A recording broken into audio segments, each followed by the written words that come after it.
ओम शम शनिश्चराय नमः। स्वागत है आप सभी का हमारे चैनल पर। आज के इस वीडियो में आप सुनेंगे शनिवार के दिन सुनी जाने वाली शनिदेव की कथा। शनिदेव की कथा सुनने से शनि के दोषों से मुक्ति मिलती है, शनिदेव की कृपा प्राप्त होती है और सभी प्रकार की मनोकामनाएं भी पूर्ण होती हैं। तो आइए शुरू करते हैं शनिवार की कथा।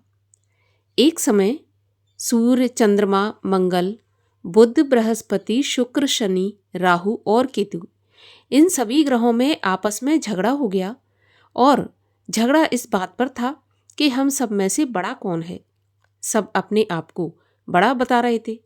जब आपस में कोई निश्चय नहीं हो सका तो सबके सब आपस में झगड़ते हुए इंद्र के पास पहुंचे और कहने लगे कि आप तो सभी देवताओं के राजा हो, इसीलिए आप हमारा न्याय करके हमें ये बताओ कि हम 9 ग्रहों में से सबसे बड़ा कौन है।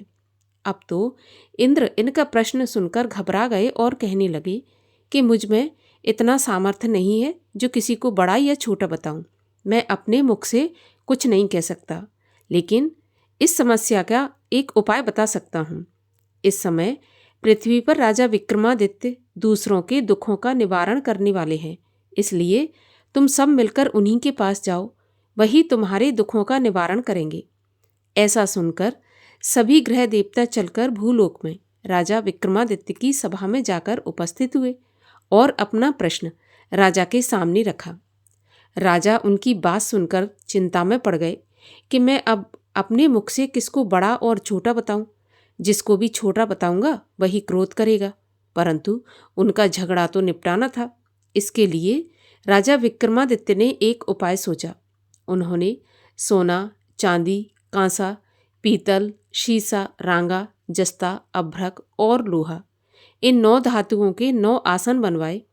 सब आसनों को क्रम से, जैसे कि सोना सबसे पहले और लोहा सबसे आखिरी में बिछवा दिया और सभी से कहा कि आप सब अपने अपने सिंहासनों पर बैठ जाइए।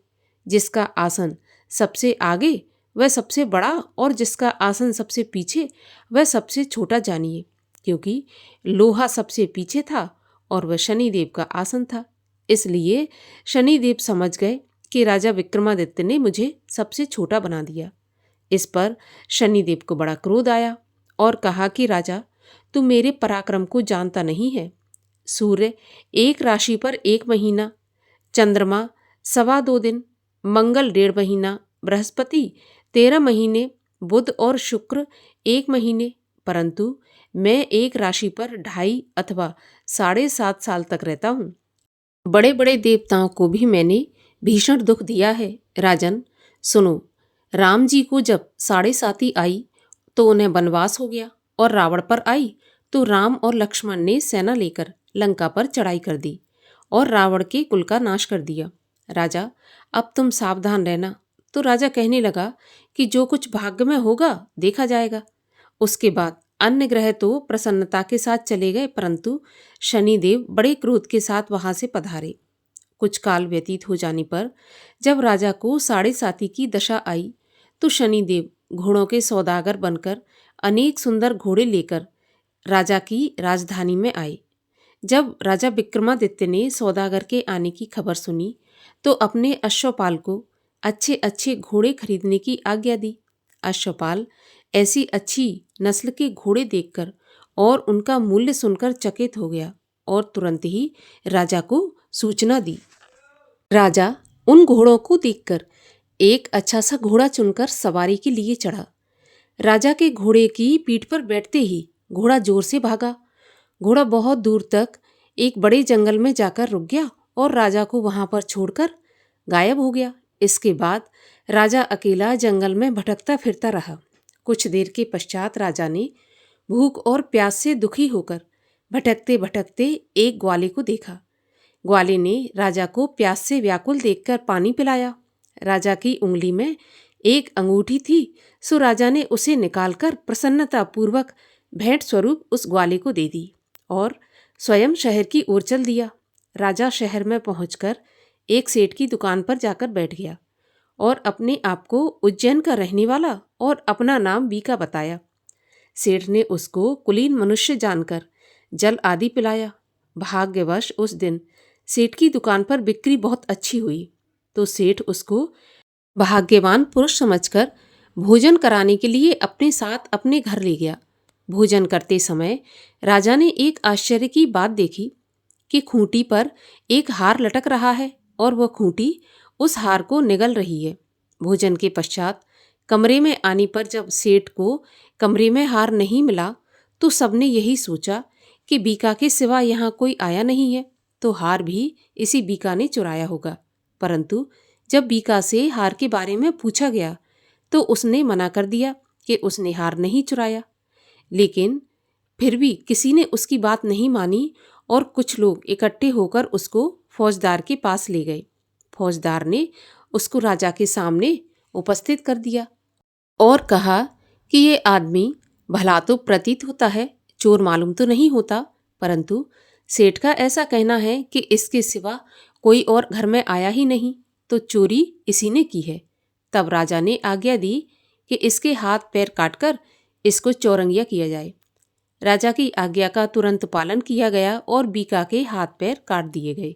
इस प्रकार कुछ काल व्यतीत होने पर एक तेली उसको अपने घर ले गया और कोल्हू पर उसको बिठा दिया। बीका उस पर बैठा हुआ अपनी जुबान से बैल हाँकता रहा। शनि की दशा समाप्त हो गई और एक रात को वर्षा ऋतु के समय वह मल्हार राग गाने लगा। उसका गाना सुनकर उस शहर की राजकन्या उस राग पर मोहित हो गई और दासी को खबर लेने के लिए भेजा कि देखकर आओ ये शहर में कौन गा रहा है। दासी सारे शहर में फिरती फिरती क्या देखती है कि तेली के घर में चौरंगिया राग गा रहा है। दासी ने महल में आकर रानी को सारा वृत्तांत सुना दिया। बस उसी क्षण राजकुमारी ने अपने मन में ये प्रण कर लिया कि चाहे कुछ भी हो जाए, इसी चौरंगिया के साथ विवाह करूंगी।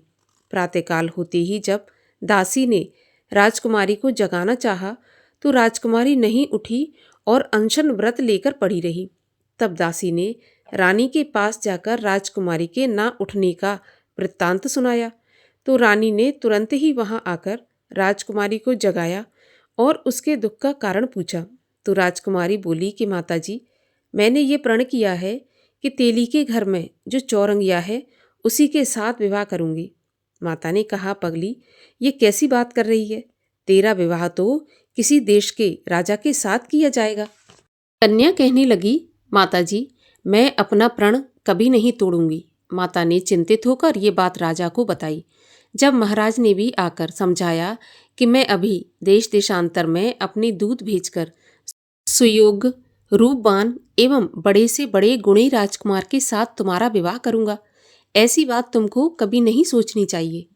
तो कन्या बोली, पिताजी, मैंने प्रण कर लिया है और मैं अपने प्राण त्याग दूंगी, परंतु किसी और से विवाह नहीं करूंगी। इतना सुनकर राजा ने क्रोध से कहा कि यदि तेरे भाग्य में ऐसा ही लिखा है तो जैसी तेरी इच्छा हो वैसा ही कर।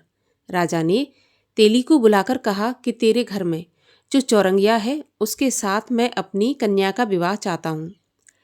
तेली ने कहा कि ये कैसे हो सकता है, कहाँ आप और कहाँ मैं। लेकिन राजा ने कहा कि तू भाग्य के लिखे को नहीं डाल सकता, अपने घर जाकर विवाह की तैयारी कर। राजा ने उसी समय तोरण और बंधनवार लगवाकर अपनी राजकुमारी का विवाह चौरंगिया बना विक्रमादित्य के साथ कर दिया। रात्रि को जब विक्रमादित्य और राजकुमारी महल में सोए, तो आधी रात के समय शनिदेव ने विक्रमादित्य को स्वप्न दिया और कहा कि राजा, बताओ, मुझे छोटा बताकर तुमने कितना दुख उठाया। तो राजा ने क्षमा मांगी और शनिदेव ने प्रसन्न होकर विक्रमादित्य को क्षमा कर दिया और उसके हाथ पैर भी वापस लौटा दिए। तब राजा ने कहा, महाराज, मेरी आपसे एक प्रार्थना और है जिसे आप स्वीकार करें। जैसा दुख आपने मुझे दिया है ऐसा किसी और को ना दें। शनिदेव ने कहा कि तुम्हारी ये प्रार्थना स्वीकार है। जो मनुष्य मेरी कथा सुनेगा या कहेगा उसको मेरी दशा में कभी किसी प्रकार का दुख नहीं होगा, और जो नित्य ही मेरा ध्यान करेगा या चींटियों को आटा डालेगा उसके सब मनोरथ पूर्ण होंगे। इतना कहकर शनिदेव अपने धाम को चले गए। राजकुमारी की जब आंख खुली और उसने राजा के हाथ पांव सलामत देखे तो उसको बड़ा आश्चर्य हुआ और उसको देखकर प्रसन्नता भी हुई। तब राजा ने अपना समस्त हाल कहा कि मैं उज्जैन का राजा विक्रमादित्य हूँ। ये बात सुनकर राजकुमारी तो प्रसन्न हुई। प्रातःकाल राजकुमारी से उसकी सखियों ने पूछा तो उसने अपने पति का सारा वृत्तांत कह सुनाया। तो सबने प्रसन्नता प्रकट की और कहा कि ईश्वर ने आपकी मनोकामना पूर्ण कर दी। जब उस सेठ ने ये बात सुनी तो वह विक्रमादित्य के पास आया और राजा विक्रमादित्य के पैरों में गिरकर क्षमा मांगने लगा कि आप पर मैंने चोरी का झूठा आरोप लगाया, अतः आप मुझको जो चाहे दंड दें। राजा ने कहा, मुझ पर शनिदेव का कोप था, इसी कारण ये सारा दुख मुझको प्राप्त हुआ। इसमें तुम्हारा कोई दोष नहीं है, तुम अपने घर जाकर अपना कार्य करो। सेठ बोला कि मुझे अब तभी शांति होगी जब आप मेरे घर चलकर प्रीतिपूर्वक भोजन करेंगे। राजा ने कहा कि ठीक है, जैसी आपकी इच्छा। सेठ ने अपने घर जाकर अनेक प्रकार के सुंदर भोजन बनवाए और राजा विक्रमादित्य को प्रीति भोज दिया। जिस समय विक्रमादित्य भोजन कर रहे थे तब सभी ने एक आश्चर्य की बात देखी। जो खूंटी पहले हार निगल रही थी, अब वह हार उगल रही है। जब भोजन समाप्त हो गया तो सेठ ने हाथ जोड़कर बहुत सी मोहरें राजा को भेंट की और कहा कि मेरे श्री कंवर नाम की एक कन्या है, आप उसका पाणी ग्रहण कीजिए। इसके बाद सेठ ने अपनी कन्या का विवाह राजा के साथ कर दिया और बहुत सा दान दहेज आदि दिया। इस प्रकार कुछ दिनों तक वहां पर निवास करने के पश्चात विक्रमादित्य ने शहर के राजा से कहा कि अब मेरी उज्जैन जाने की इच्छा है। फिर कुछ दिन के बाद विदा लेकर राजकुमारी मनभावनी, सेठ की कन्या श्री कंवरी और दोनों जगह के दहेज में प्राप्त अनेक दास दासी, रथ और पालकियों सहित विक्रमादित्य उज्जैन की तरफ चल पड़े। जब शहर के निकट पहुंचे और नगरवासियों को ये समाचार ज्ञात हुआ कि राजा वापस लौटकर आ रहे हैं, तो समस्त उज्जैन की प्रजा ने राजा की अगवानी की। तब बड़ी प्रसन्नता से राजा अपने महल में पधारे। सारे शहर में बड़ा भारी महोत्सव मनाया गया और रात्रि को दीपमाला की गई। दूसरे दिन राजा ने शहर में ये सूचना कराई कि शनि देवता सभी ग्रहों में सर्वोपरि हैं। मैंने इनको छोटा बताया, इसी से मुझको ये दुख प्राप्त हुआ।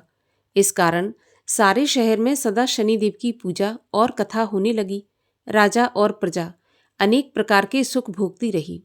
जो कोई शनिदेव की इस कथा को पढ़ता है या सुनता है, शनिदेव की कृपा से उसके सब दुख दूर हो जाते हैं।